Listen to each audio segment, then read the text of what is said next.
창세기 23장 1절입니다. 사라가 127세를 살았으니 이것이 곧 사라가 누린 햇수라. 사라가 가나안 땅 헤브론 곧 기랏 아르바에서 죽음에 아브라함이 들어가서 사라를 위하여 슬퍼하며 애통하다가 그 시신 앞에서 일어나 나가서 헷 족속에게 말하여 이르되 나는 당신들 중에 나그네요 거류하는 자이니 당신들 중에서 내게 매장할 소유지를 주어 내가 나의 죽은 자를 내 앞에서 내어다가 장사하게 하시오. 헷 족속이 아브라함에게 대답하여 이르되 내 주여 들으소서. 당신은 우리 가운데 있는 하나님이 세우신 지도자이시니 우리 묘실 중에서 좋은 것을 택하여 당신의 죽은 자를 장사하소서. 우리 중에서 자기 묘실에 당신의 죽은 자 장사함을 금할 자가 없으리이다. 16절입니다. 아브라함이 에브론의 말을 따라 에브론이 헷 족속이 듣는 데서 말한 대로 상이 통용하는 은 400세겔을 따라 에브론에게 주었더니 마므레 앞 막벨라에 있는 에브론의 밭 곧 그 밭과 그게 속한 굴과 그 밭과 그 주위에 둘린 그 모든 나무가 성문에 들어온 모든 헷 족속이 보는 데서 아브라함의 소유로 확정된지라. 그 후에 아브라함이 그 아내 사라를 가나안 땅 마므레 앞 막벨라 밭굴에 장사하였더라. 마므레는 곧 헤브론이라. 이와 같이 그 밭과 그게 속한 굴이 헷 족속으로부터 아브라함이 매장할 소유지로 확정되었더라. 아멘. 잘하셨습니다. 우리 지난주 창세기 22장 말씀을 통해서 아브라함 신앙의 절정의 사건, 독생자 이삭을 모리아산에서 정말 번제로 드리는, 그래서 예수님은 골고다 십자가라면 아브라함에게는 모리아 십자가 사건이었습니다. 그리고 그 사건을 통해서 하나님 분명히 보여주셨습니다. 말씀해 주셨습니다. 누구든지 하나님을 경외하면 하나님께서 반드시 일해해 주신다. 야레하는 사람에게 반드시 일해해 주신다라고 말씀드렸습니다. 이제 오늘 말씀은 아브라함 노년의 마지막 사건으로 아브라함이 다음 세대를 위한 믿음의 준비를 하는 말씀입니다. 창세기 23장에서는 다음 세대를 위해서 약속의 땅을 준비하고요. 창세기 24장은 다음 세대를 위해서 약속의 씨를 준비하기 위해서 그냥 이삭과 리브가가 정년이 되었으니까 결혼을 시키는 것이 아니라 이 가장 중요한 그 약속의 씨를 준비하기 위해서 이삭과 리브가를, 그래서 아브라함 이 이삭 바치는 사건 이후에 노년의 두 가지 사건, 땅을 준비하고 씨를 준비하고, 그리고 이제 아브라함은 죽고 그리고 그 다음 믿음의 세대 이삭으로 넘어갑니다. 그래서 오늘 23장과 24장 말씀은 아브라함 말년에 노년에 정말 땅을 준비하고 씨를 준비하는 아브라함이 하나님 앞에 드리는 마지막 믿음의 사건들입니다. 특별히 오늘 말씀은 아브라함 나이 137세 때의 이야기니까 우리 성도들 중에서 조금 더 나이가 드신 분들이 나는 나이가 들면 어떻게 내 마지막을, 내 노년을 준비할까? 오늘 아브라함의 모습을 보면서 여러분들의 노년이 이와 같이 준비되어지면 좋겠습니다. 자, 먼저 오늘 본문은 사라의 죽음으로 시작합니다. 1절 말씀을 같이 한번 읽어볼까요? 시작. 사라가 127세를 살았으니 이것이 곧 사라가 누린 햇수라. 아멘. 여러분 23장 1절에 동그라미 넣어서 다음에 시험에 놓을 겁니다. 기말고사 나오는 문제거든요. 왜 나오냐면 성경 중에 있죠. 여자가 죽었는데 나이를 그 햇수를 기록한 유일한 구절이 23장 1절 사라가 127세를 살았다라고 합니다. 성경에서 수많은 여인들이 등장하지만 남자들이 죽었을 때는 남자가 몇 살을 살았는지 기록을 아주 중요하게 하는데 여자는요, 구약 성경에도 신약 성경에도 단 한 명도 기록하지 않고 유일하게 딱 한 여자 사라가 죽었을 때 127세를 살았다. 그리고 죽었다라고 말합니다. 그리고 이 127세라는 나이도 우리 성경에는 그냥 127세 하고 적었는데 히브리 성경에는 이걸 어떻게 표현했냐면 100세 그리고 20세 그리고 7세 이렇게 표현해놨어요. 여러분 예나 지금이나 백수를 했다는 것 자체가 어마어마한 거죠. 근데 거기다 20을 더하면 무슨 수냐면 이 구약의 사람들이 가장 이상적인 연수, 모세가 살았던 120년, 가장 이상적인 연수. 그러니까 100세만 살아도 대단한데 거기에 20년을 더해서 20을 하고, 근데 거기다 또 완전수 7년을 또 보너스로 더 살아서 127세. 그래서 히브리 성경은 100세, 그리고 20세, 그리고 7세를 살았더라라고, 그만큼 이 사라의 죽음이 복되다라는 것을 말씀하고 있죠. 자, 그리고 이 사라의 죽음은 성경에서 처음으로 무덤에 매장된 죽음입니다. 물론 그 이전에도 사라 말고도 매장된 사람이 있을 수 있겠지만, 아무튼 성경에서는 처음으로 사라가 그 죽음이 그냥 끝난 것이 아니라 매장되었다라고 말씀하고 있습니다. 무슨 말입니까? 성경이 그만큼 어떤 한 여자가 죽었는데 그냥 죽었더라로 끝나는 것이 아니라 그 사라의 죽음을 가장 존귀하게 여기고 있다. 뿐만 아니라 신약 성경 히브리서 11장, 우리가 잘 알고 있는 그 믿음의 영웅장에 보면 수많은 믿음의 영웅들이 나오는데 거기에 실명 여자는 두 사람만 나옵니다. 한 사람은 사라이고 한 사람은 기생 라합입니다. 사라는 유대인 여자의 대표이고요, 라합은 이방인 여자의 대표로 그 믿음의 영웅들이라는 거대한 산맥 속에 두 여자.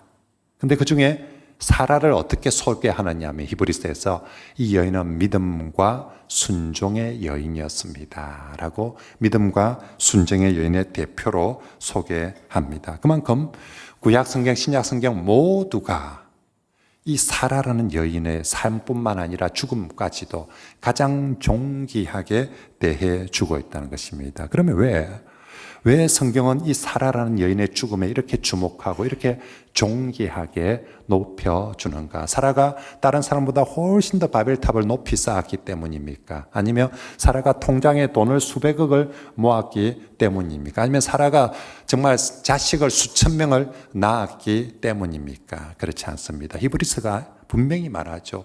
이 여인이 그토록 존귀하게 된 것은 이 여인이 믿음으로 순종으로 평생을 살았기 때문이라고. 그래서 사라의 일생을 한마디로 표현한다면, 두 단어로 표현한다면, 첫째는 하나님을 믿는 믿음, 둘째는 남편에 대한 순종. 사실 사라는 하나님으로부터 직접 음성을 듣는 경우가 거의 없습니다. 딱 한 번 하나님으로부터 직접 음성을 듣고요, 나머지는 다 남편을 통해서 듣습니다. 그럼에도 불구하고 사라는 남편을 통해서 주신 말씀을 첫째는 믿고 둘째는 순종합니다. 어쩌면 사라 입장에서 아브라함의 아내로 살아간다는 것이 참 힘들었을 것입니다. 누구나 그죠? 우리 여인들 입장에서 어떤 남자의 아내로 살아간다는 건 힘들죠. 우리 중에 그 인간이 좋은 인간이 있습니까? 다 진짜 그 인간이죠. 그죠?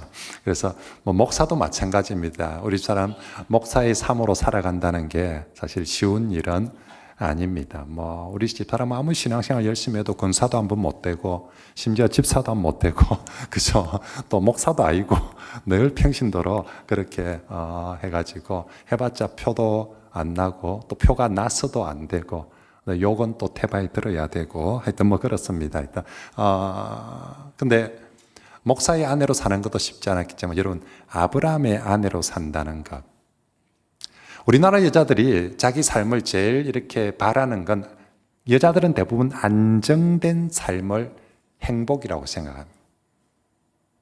그래서 사윗감을 고를 때도 부모들이 얼마나 내 딸이 시집 가서 안정되게 살 것인가를 제일 크게 생각을 하는 경우가 많죠. 그런데 아브라함, 제일 불안정한 삶의 대표입니다.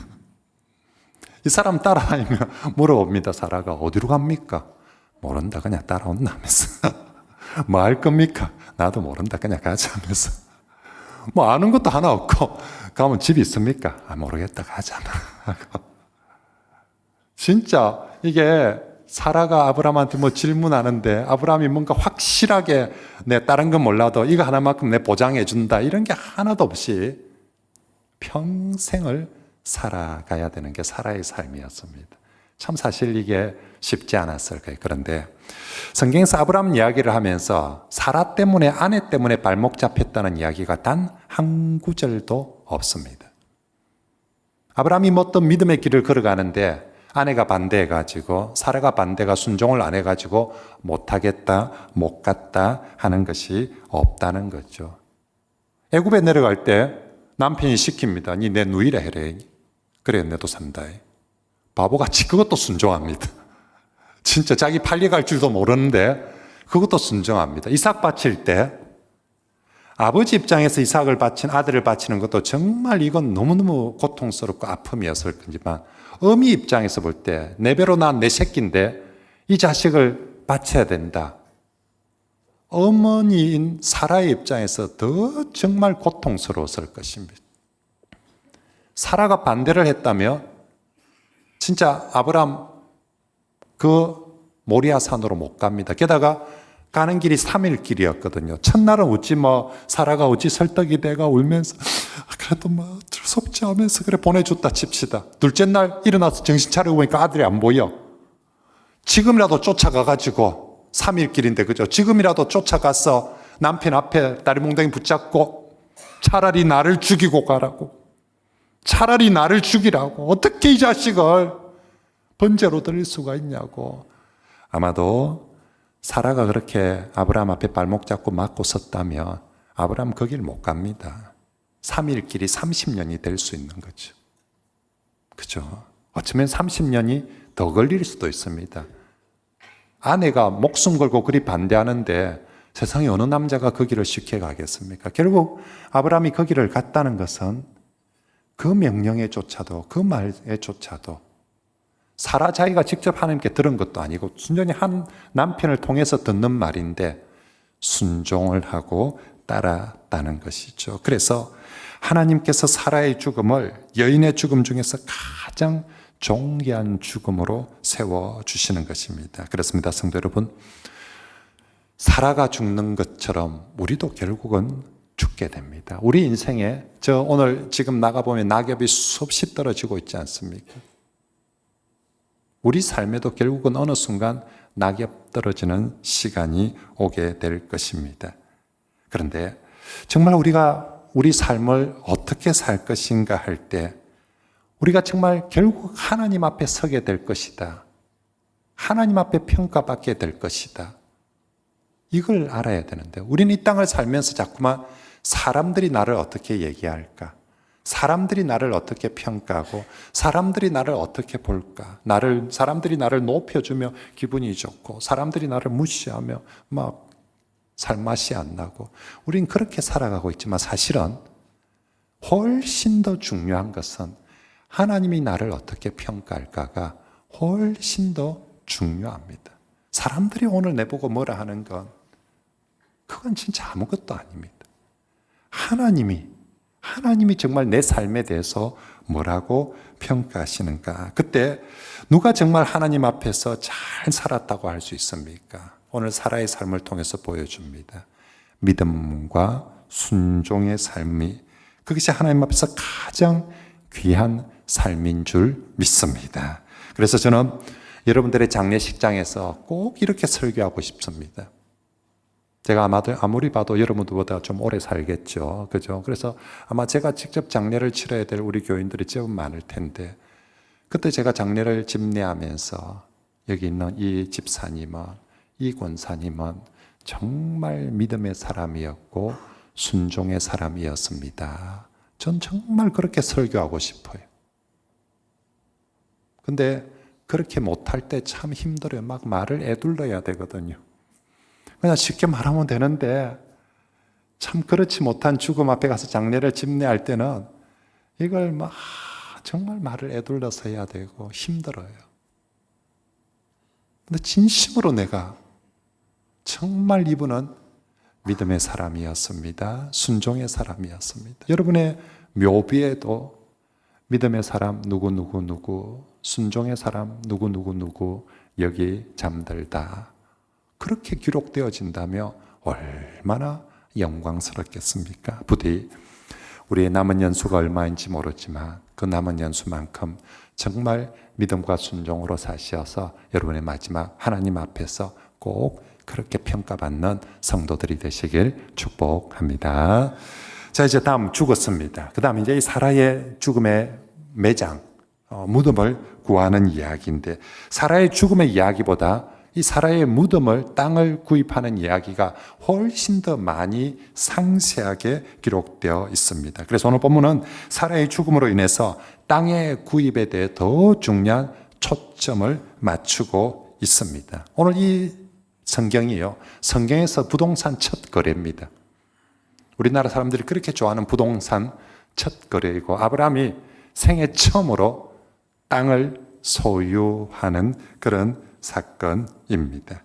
18절과 20절에 보면 이제 오늘 23장 이야기가 쭉 하고 18절과 20절에 두 번이나 결론을 지으면서 하는 얘기가 최초의 땅 소유의 확정을 선포하는 거죠. 18절에 아브라함의 소유로 뭐 된지라 확정된지라. 20절에도 이와 같이 그 밖과 거기에 속한 꿀이 해쪽서로부터 아브라함이 매장할 소유지로 뭐 하였더라? 확정하였더라. 어떤 거래하고 난 다음에 있죠. 서로 계약서 도장 딱 찍고 공정해서 확정했더라 라고 이렇게 두 번이나 끝났습니다. 드디어 아브라함 평생에 처음으로, 아브라함 이때 나이가 몇 살이었다고요? 137세에 생애 최초 내 집 마련이 아니라 내 땅 마련을 한 것입니다. 생애 최초로 내 집 마련, 내 땅 마련입니다. 자, 그러면 여기서 우리 한 가지 질문을 해봐야 됩니다. 무슨 질문이냐면, 아니 이때까지 땅 안 사고 뭐 했노? 그죠? 지금 그 땅에 이사 온 지 60년이 됐거든요. 그래서 아브람 나이 137, 사라 127, 아들 37살 때 이야기입니다. 아니 너희들이 살 때는 그렇다 치고 생기면 집이라도 하나 사놔야지. 지금 이삭이 37살 되도록 집도 하나 안 사놓고 도대체 뭐 했노? 왜 땅도 안 아브라함이 돈이 없었는 거 아니거든요. 돈 많았어요. 하나님 축복해서 부자였어요. 그리고 그 동네 사람들이 얘한테는 땅 안 판다 이거 아니고요. 아브라함한테 동네 사람들이 분위기가 이거 선생님 원하시면 제가 거지라도 주지요. 이런 분위기입니다.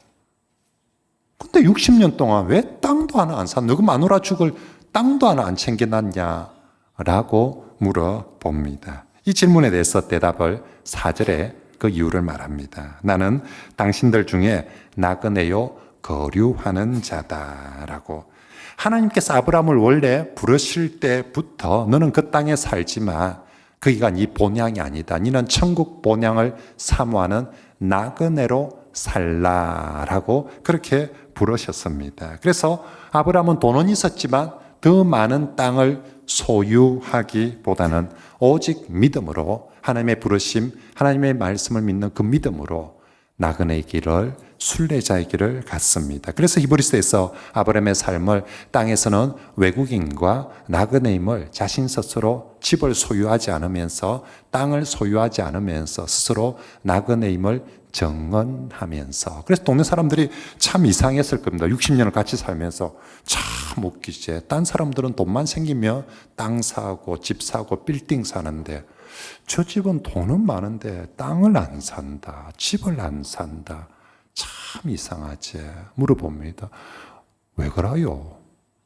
왜 땅이 마음에 안 들어요? 저 더 좋은 땅 줄까요? 하니까 항상 대답이 아니요. 저는 천국 본향 보면서 사는 사람입니다. 제가 갈 곳은 천국 본향이고요. 여기서는 나그네처럼 그냥 순례자로, 그래서 제가 안 사는 겁니다. 아브라함 대답이 늘 그렇습니다. 그렇습니다. 여러분, 당시 주변의 사람들은 전부 다 바벨탑 쌓기에 경쟁이 돼가지고 누가 더 강남의 빌딩을 더 많이 가지는가, 누가 더 넓은 아파트, 누가 더 좋은 집을 많이 가지고 통장을 더 많이 챙기는가가 서로 경쟁이 돼 있는데, 하나님은 아브라함을 부를 때부터 저거 아니다. 하나님 보시기에 인류의 최고의 실패작은, 실패의 절정이 바벨탑이거든요. 그래서 하나님께서 도저히 안 되겠다고 새로운 길을 여신 게 아브라함의 길이고요. 그래서 하나님 보시기에는 저건 정말 실패의 절정이다 하는 게 바벨탑이었기에 아브라함을 부르셔서 너는 바벨탑 대신에 예배의 제단을 쌓고 살아라. 너는 바벨탑을 더 많이 소유하기보다는 나그네와 행인처럼 믿음의 길을, 순종의 길을 가라라고 말씀하셔서 아브라함 그 말씀 붙들고 60년 동안 순종해서 땅 한 평 안 사고 살아왔던 거죠.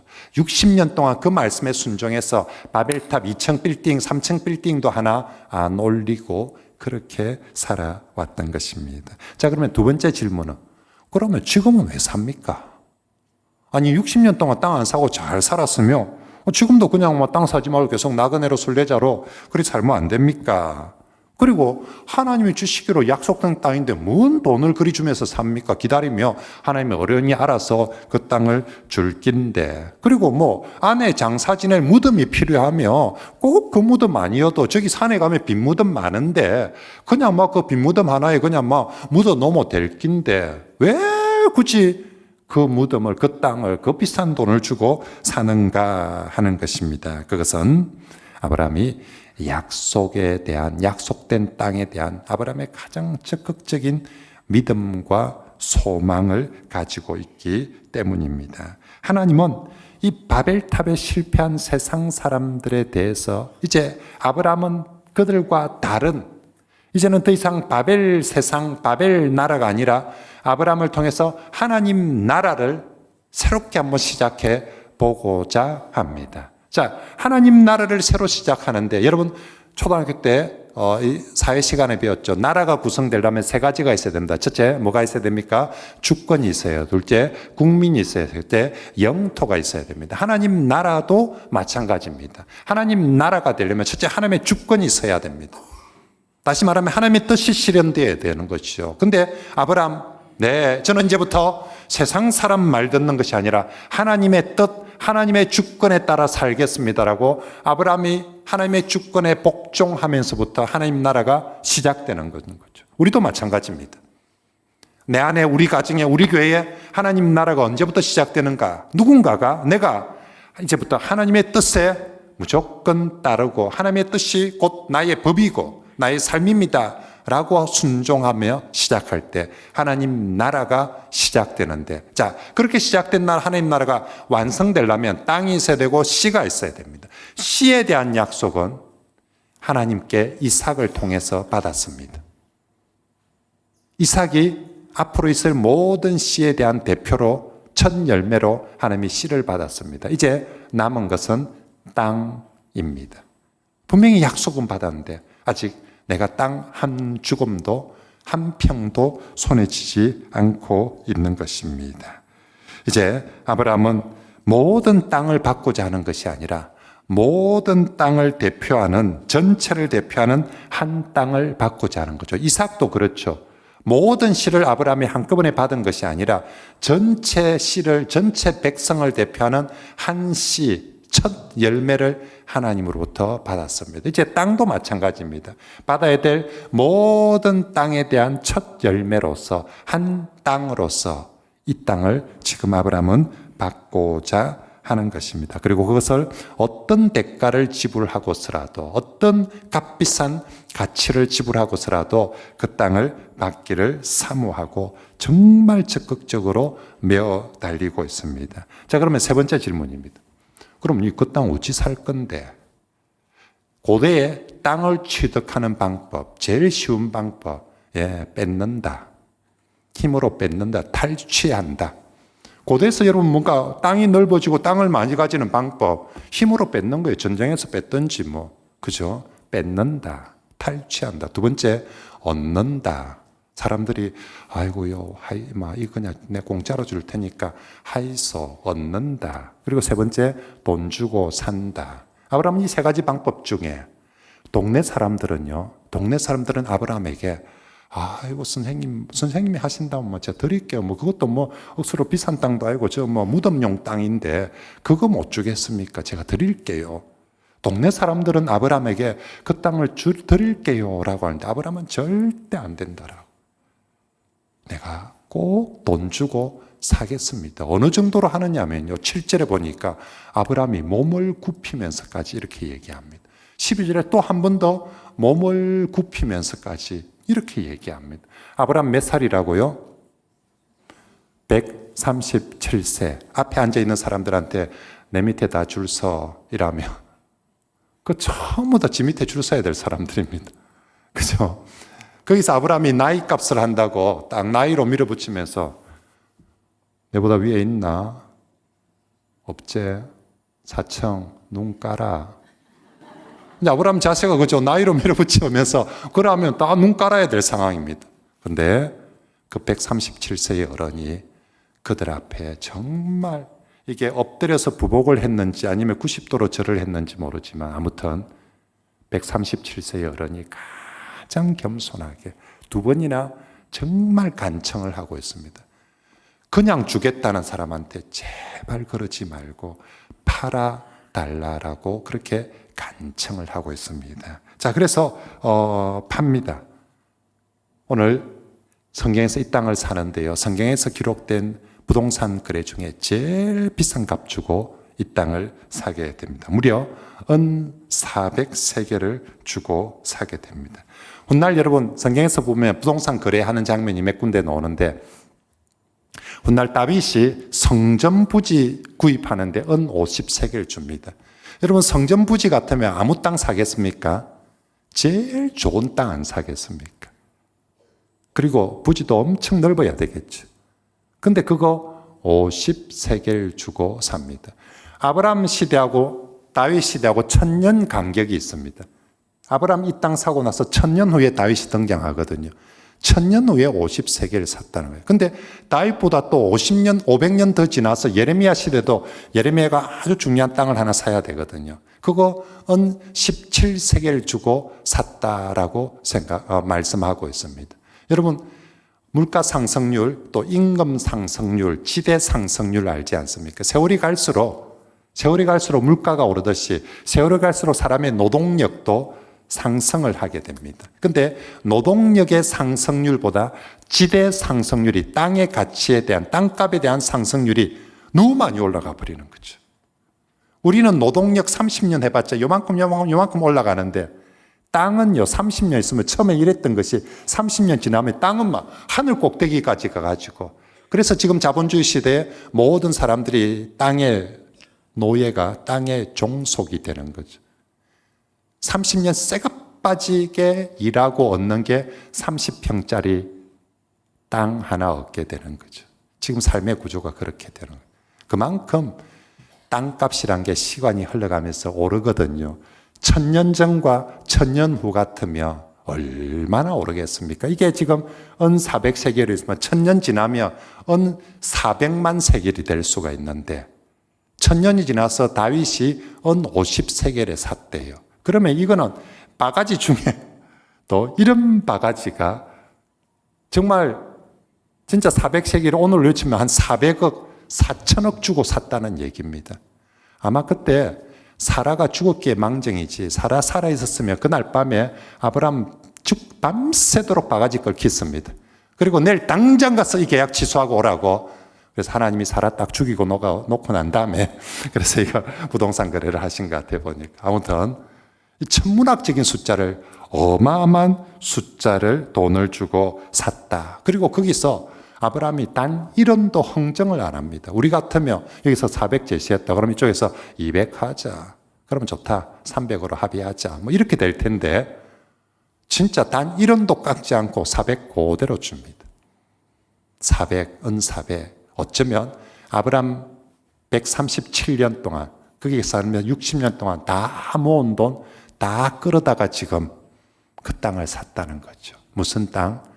논도 아니고 집 지을 땅도 아니고 무덤용 땅. 무덤용 땅 사는데 세상에 4천억 들여가지고 무덤용을 샀다. 아브라함이 노년에 왜 이런 무모한 짓을 합니까? 이게 노망? 알츠하이머? 아니면 마누라 죽어비는 바람에 막 상실감에 막 이성을 잃어버려가지고 막 모르겠다 막 지금 그렇고 있습니까? 아니에요. 아브라함이 지금 이 땅 사가지고 지가 이거 기다려봐라. 20년 후에 10배로 오를 기다. 그러면 내 노후 끄떡없다. 아브라함이 지금 자기 노후 생각해서 그런 거 아니에요. 아브라함은 지금 이 땅을 다음 세대 후손들이 이 땅을 잊지 않도록 하기 위해서 그 엄청난 돈을 지불하고 있는 것입니다. 그래서 아브라함이 지금 남겨주고 싶은 것은 그냥 단순한 이 땅을 남겨주고 싶은 것이 아니라 약속을 남겨주고 믿음을 남겨주고 약속의 땅에 정표를 남겨주고자 하는 것입니다. 이삭이 정말 씨의 첫 열매이듯이 이 땅이 정말 첫 열매가 되고 장차 모든 땅을 받게 될 것에 대한 그것들을 자식들이 잊지 않도록 말을 해놓고 나면 금세 지나비면 잊어버리는데 자식들이 절대로 잊지 않도록 4천억을 주고 어마어마한 돈을 주고 다시는 자신의 모든 것을 다 헌신해서 내 자손들의 믿음을, 내 자손들의 약속의 땅을 위해서 자신이 가진 모든 걸 헌신해서 지금 여기에 드리고 있는 것입니다. 이전에 하나님과 아브라함이 언약을 체결할 때도 이런 모습이 있거든요. 하나님과 아브라함이 두 번 언약을 체결합니다. 첫 번째 언약이 창세기 15장에서 하나님께서 네 자손을 믿음으로 어렵다 여기게 한 다음에 정말 네 자손을 하늘의 별과 같이 하면서 그때는 하나님이 언약 체결을 하면서 하나님 자신이 쪼갠 고기 사이로 지나시면서 하나님이 목숨을 겁니다. 그 언약을 체결하는 데 있어서. 하나님 자신의 목숨을 걸고. 근데 두 번째 언약 17장에 가서 할례 언약을 맺을 때 이번에는 아브라함이 목숨을 겁니다.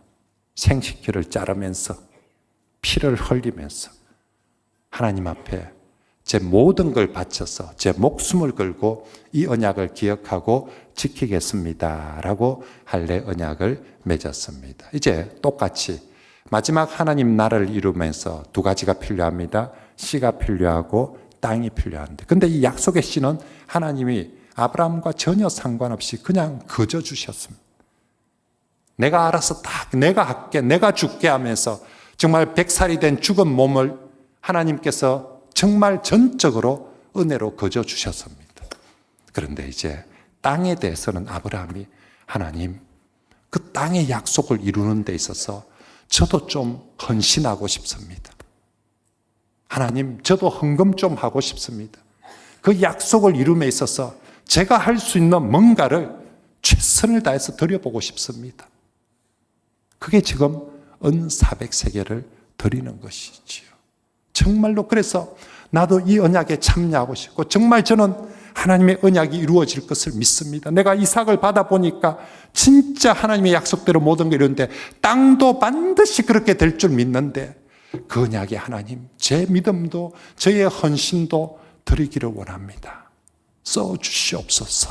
그리고 내 다음 세대들에게 이 하나님의 약속을 절대로 잊지 않도록 물려주고 싶습니다. 그래서 이 400세겔을 주고 사는 것입니다. 그런 면에서 이 400세겔을 주고 산 이 막벨라 굴은요, 이 땅은 하나님의 관점에서는 정말 하나님이 은총으로 주신 땅의 첫 열매이기도 하지만 아브라함의 관점에서는 자신의 전부를 드린 믿음과 헌신의 열매이기도 한 것이지요.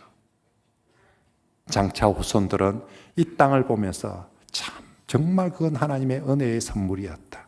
그리고 저 땅은 정말 우리 할아버지가 자신의 믿음과 자신의 전부를 들여서 그렇게 우리를 위해서 헌신한 예비한 땅이다. 이렇게 기억되도록. 그런 의미에서 이 땅의 구입은 하나님 나라를 위한 아브라함의 마중물 헌신이라고 할 수 있습니다.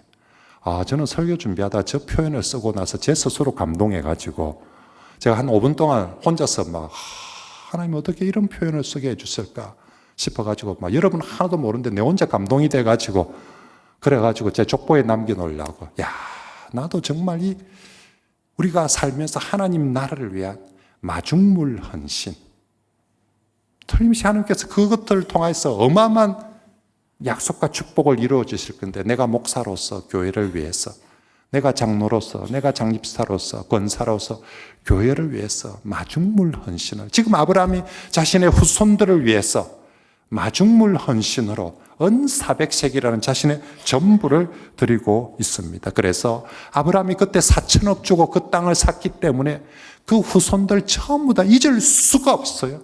어떻게 잊겠습니까? 우리 아버지가, 우리 할아버지가 4천억이나 주고 그 땅을 샀는데, 그래서 그 뒤에 모든 후손들 다 거기 돌아옵니다. 거기 가서 묻히려고 합니다. 사라가 묻히고 난 다음에 아브라함도 거기 묻히고, 이삭도 거기 묻히고, 그리고 리브가도 거기 묻히고, 야곱도 거기 묻히고, 레아도 거기 묻히고, 그리고 요셉은 자기가 저 애굽 땅에서 총리로 죽지만 내 시신만큼이라도 거기 가서 그 땅에 가서 묻어달라고 그렇게 부탁을 하게 됩니다. 그래서 정말로 이 아브라함의 엄청난 믿음의 헌신 때문에 그 이후에 모든 후손들에게 절대로 잊을 수 없는 약속의 땅이 되도록 해 주신 거죠. 그 덕분에 지금 유대인들은 아직도 잊지 않고 있습니다. 잊지 말자 우리 할아버지가 산 그 땅, 기억하자 우리 할아버지가 산 그 땅, 다시 찾자 우리 할아버지가 산 그 땅. 그래서 지금 팔레스타인하고 이스라엘하고 전쟁하고 있는 거죠. 이스라엘 사람들은 성경 이거 들고 니는 성경도 한번 안 봤나? 성경 봐라. 자, 창세기 23장에 우리 할아버지가 그거 그 당시 4천억 주고 샀다. 그래서 서로가 누구 조상하고 합의했다, 확정했다. 2번이나 적어놨다, 아이가. 이 바보가 여기 적힌 거 안 보이나? 하면서 우리 땅이라 하고, 팔레스타인 사람들은 뭔 소리 하고 있노?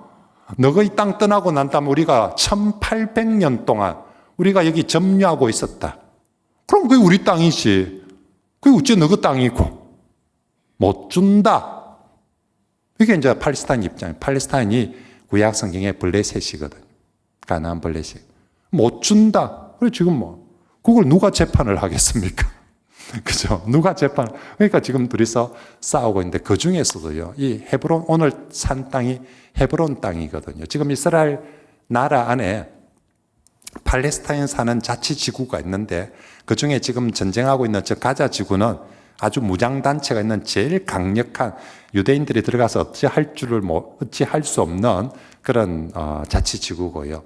여기 또 하나 서안지구라는 자치지구가 있는데 여기는 비교적 유대인들도 출입하면서 팔레스타인도 사는 동네인데 이 서안지구 중에 유일하게 유대인들이 못 들어가는 가장 강성 팔레스타인 자치지구가 헤브론 땅이에요.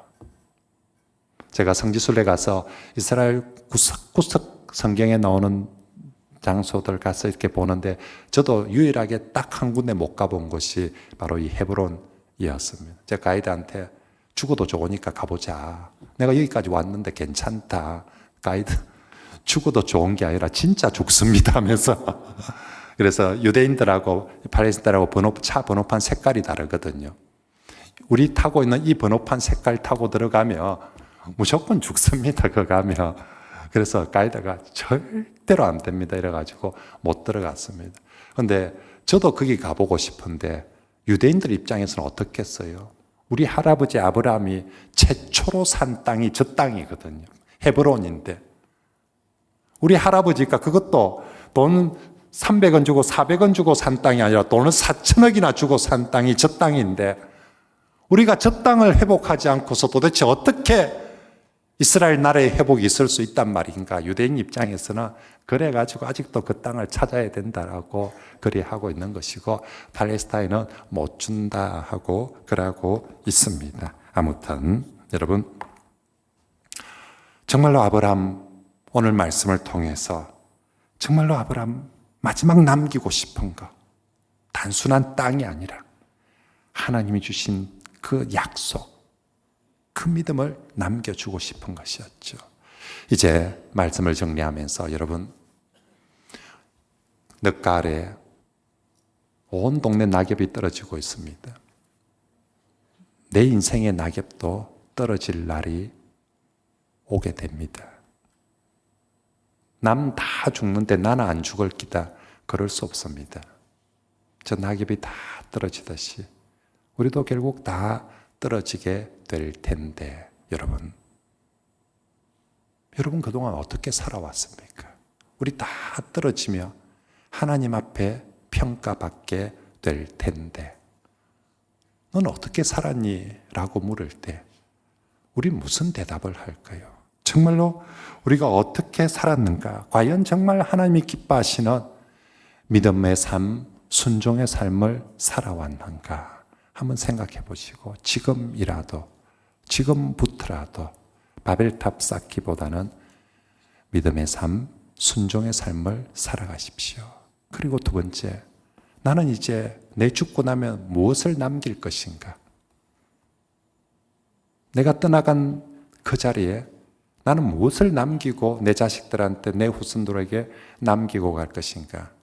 강남에 빌딩 하나 남겨놓고 뿌듯하게 니는 이제 걱정 안 해도 될 기다. 내가 저 빌딩 몇 개 남겨놨다. 아니면 촌에 땅 몇천 평 남겨놨다고 니 걱정하지 마라. 빌딩을 남기고 싶습니까? 돈을 남기고 싶습니까? 아니면 아브라함처럼 정말로 믿음과 약속의 말씀들을 남기고 싶습니까? 저는 우리 성도들이 어리석게 돈을 남기거나 다른 걸 남기는 것이 아니라 정말 아브라함 깨달았어요. 아브라함이 마누라 죽는 모습을 보면서 다음은 내 차례구나. 그죠? Me today, you tomorrow라고 있지 않습니까? 저 낙엽이 떨어지면서 우리한테 하는 말 Me today, you tomorrow입니다. 아브라함이 지금 아내가 죽는 모습을 보면서 내일은 내 차례구나. 그러면 나는 오늘 마지막 뭘 할까? 그래서 구입했습니다.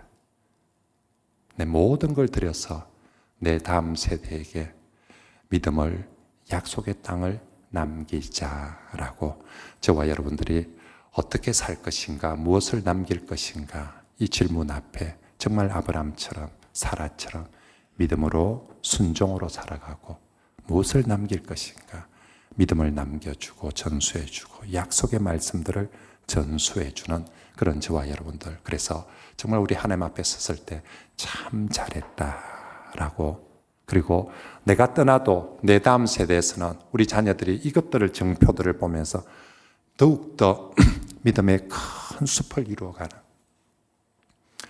제가 아버지 때까지는 믿음 생활 잘했는데 저거 자식 때 가서는 교회도 안 오고, 저거 자식들은 서울에 가서 돈은 많이 벌고 빌딩은 많이 사는지 모르지만 교회도 안 오고, 그러면 그게 부모된 입장에서 우리가 천국 갔을 때, 천국에서 내 자식들 볼 때 그게 무슨 기쁨이 되고 소용이 되겠습니까? 근데 내 자녀들이 아버지의 뒤를 이어서 신앙의 마라톤을, 신앙의 바톤을 잘 이어받아서 나보다 더 열심히 달려간다며, 나보다 더 큰 믿음의 숲을 이루어간다며 우리가 하늘에서도 그것이 얼마나 기쁘고 감사하겠습니까? 저와 여러분들이 그렇게 살고 그렇게 마무리하는 복된 성도들이 되시길 축복합니다.